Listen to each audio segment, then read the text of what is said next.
2026년 대한민국 부동산 시장에 정말 거대한 변화가 예고됐습니다. 집을 사려는 분들, 또 갖고 계신 분들, 새 들어 사는 분들까지 사실상 우리 모두에게 영향을 미칠 수밖에 없는 대대적인 개편인데요. 과연 무엇이 또 어떻게 바뀌는지 지금부터 속 시원하게 알려드리겠습니다. 오늘 살펴볼 내용은 크게 이 5가지입니다.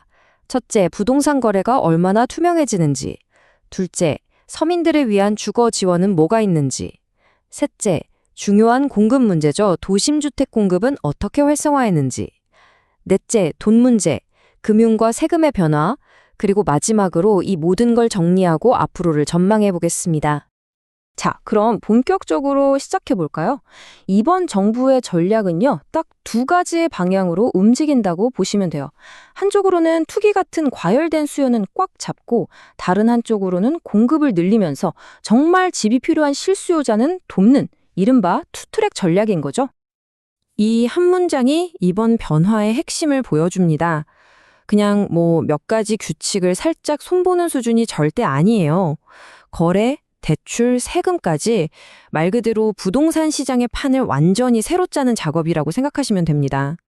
자, 첫 번째 주제입니다. 바로 거래 투명성 강화. 정부가 이제 부동산 거래의 모든 단계를 아주 샅샅이 들여다보기 위해서 규제에 고삐를 바짝 쬐고 있습니다. 그럼 이런 질문이 나올 수밖에 없죠. 앞으로 집 사기가 더 어려워지는 건가요? 네, 결론부터 말씀드리면 맞습니다. 특히 시장을 혼탁하게 만드는 행위를 막기 위해서 새로운 신고 의무들이 생겼는데요. 대표적으로 이런 것들입니다. 앞으로 공인중개사분들은요, 이 3가지를 반드시 제출해야 합니다. 계약서 사본은 물론이고 심지어 계약금이 오고 갔다는 증빙자료까지 내야 하는 거죠. 왜 이렇게까지 하느냐? 바로 실거래가를 허위로 높게 신고해서 집값을 띄우는 그런 자전거래 같은 시장 교란 행위를 아예 뿌리 뽑겠다는 아주 강력한 의지라고 볼 수 있습니다. 자금 조달 계획서도 완전히 달라집니다. 예전에는 그냥 대출 얼마, 내 돈 얼마 이 정도로 뭉뚱그려서 신고하면 됐거든요. 근데 이제는 안 됩니다. 어떤 종류의 대출을 어느 은행에서 받았는지, 또 내 돈은 주식을 팔아서 마련한 건지, 채권을 판 건지 그 출처를 아주 구체적으로 다 밝혀야 해요. 사실상 돈의 흐름을 낱낱이 공개해야 하는 셈이죠. 그리고요, 아주 강력한 감시기구가 하나 등장합니다. 우리가 금융계를 감독하는 곳으로 금감원을 알고 있잖아요. 그것처럼 부동산 시장의 불법 행위를 직접 조사하고 수사할 수 있는 이른바 부동산 감독원이 새로 생깁니다. 훨씬 더 체계적으로 시장을 관리하겠다는 거죠. 자, 지금까지는 규제를 조이는 쪽을 살펴봤잖아요.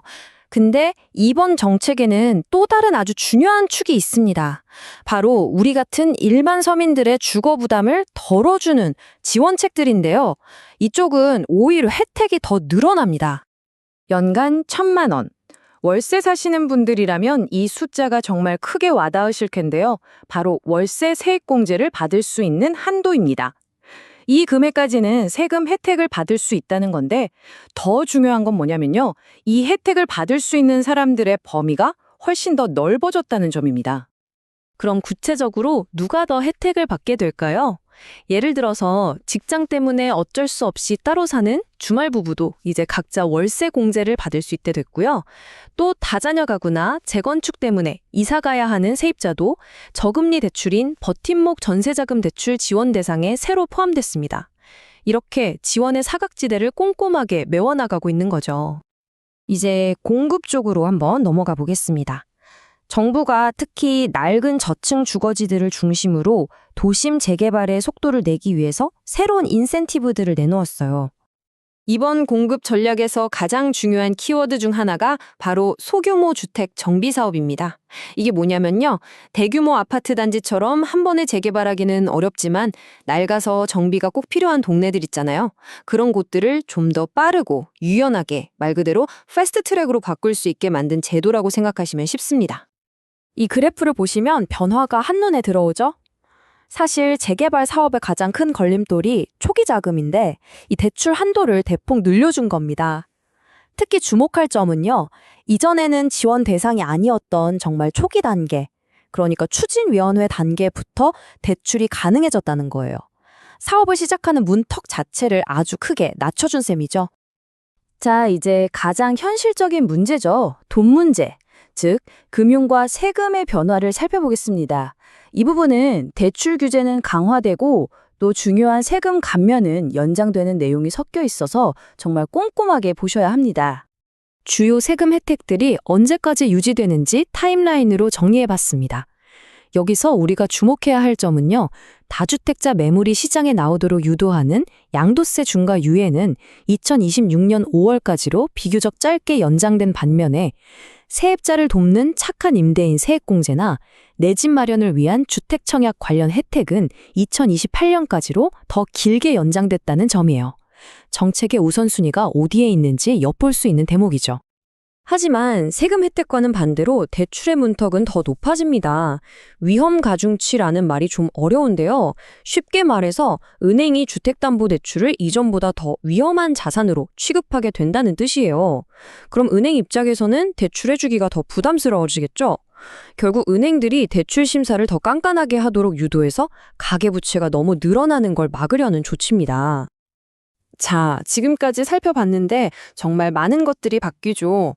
그럼 이 모든 변화가 우리에게 그리고 앞으로의 부동산 시장에 어떤 의미를 갖는지 마지막으로 한번 정리해 보겠습니다.